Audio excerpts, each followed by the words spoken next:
تو ہر بندہ سمجھتا ہے کہ جی بس میں بہت دکھی ہوں، دوسرے تو سب اچھے ہیں.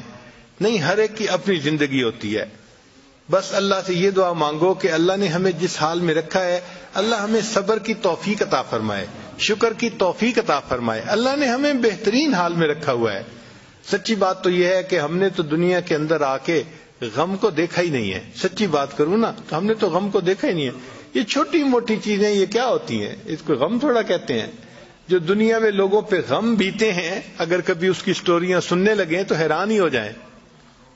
کتابوں میں واقعہ لکھا ہے کہ ایک عورت تھی، طواف کر رہی تھی اور طواف کے دوران کہتی تھی اللہ میں اس حال میں بھی آپ سے راضی، اے اللہ میں اس حال میں بھی آپ سے راضی. تو ایک آدمی نے یہ سنا تو بڑا حیران ہوا. اس نے اس سے پوچھا کہ تو کیوں کہتی ہے کہ میں اس حال میں بھی آپ سے راضی، میں اس حال میں بھی آپ سے راضی؟ اس نے کہا کہ میں طواف ختم کر لوں گی نا تو میں تمہیں اپنا واقعہ سناؤں گی.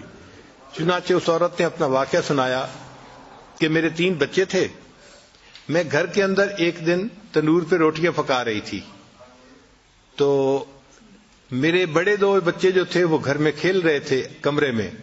اچانک مجھے شور کی آواز آئی تو وہ کہتی ہے کہ میں نے جب شور سنا تو میں وہیں سب کچھ چھوڑ کے تنور پر آٹا روٹیاں تو میں کمرے کی طرف بھاگی.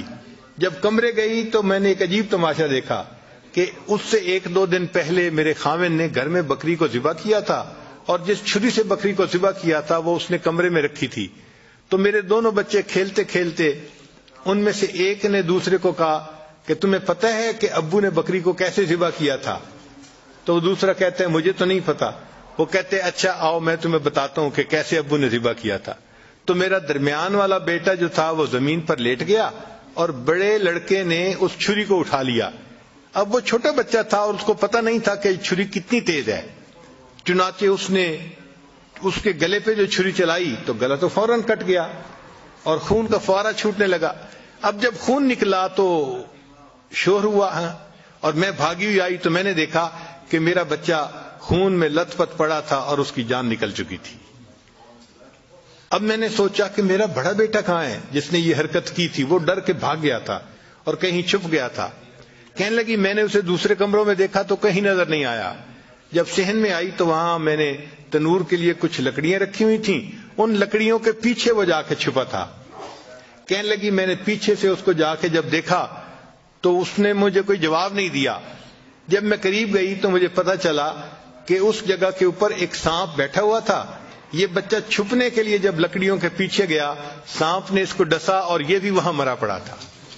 کہتے میں اس کی لاش اٹھا کے لائی، ایک بچے کو ایک چارپائی پہ لٹایا اور دوسرے بچے کو دوسرے چارپائی پہ لٹایا.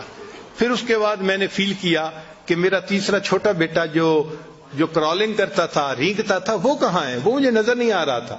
کہنے لگی میں اٹھ کے جب جو ہے تنور کی طرف آئی تو میں نے دیکھا کہ اس نے کرال کیا اور وہ تنور کے اندر گر چکا تھا. تو میں نے اپنے زندہ بیٹے کو آگ کے اندر پورا جلتا ہوا دیکھا اور وہ بھی فوت ہو گیا تھا. تو میں نے تینوں بیٹوں کی لاشوں کو چارپائی پہ رکھا، پھر ان کو نہلایا، ان کو کفن دیے. جب تینوں کے جنازے ایک دن میں گھر سے نکلے تو میں عمرے کے ارادے سے آ گئی. اب میں طواف کر رہی ہوں اور اپنے اللہ کو کہہ رہی ہوں اے اللہ میں اس حال میں بھی آپ سے راضی ہوں. آپ ذرا غور کیجئے نا اس ماں کے دل پہ کیا بیتی ہوگی کہ ایک دن میں جس کے 3 بیٹوں کا جنازہ گھر سے نکلے اور پھر وہ طواف کرتے ہوئے کہہ رہی ہے اے اللہ میں اس حال میں بھی آپ سے راضی ہوں. تو ہم نے کہاں غم دیکھے ہیں، کہاں تکلیفیں دیکھی ہیں؟ ہم نے نہیں دیکھی. ہمیں تو اللہ نے بہت سہولت کی زندگی دی ہے، بہت آسانیوں کی زندگی دی ہے. ہم تو جتنا شکر ادا کریں اتنا کم بنتا ہے.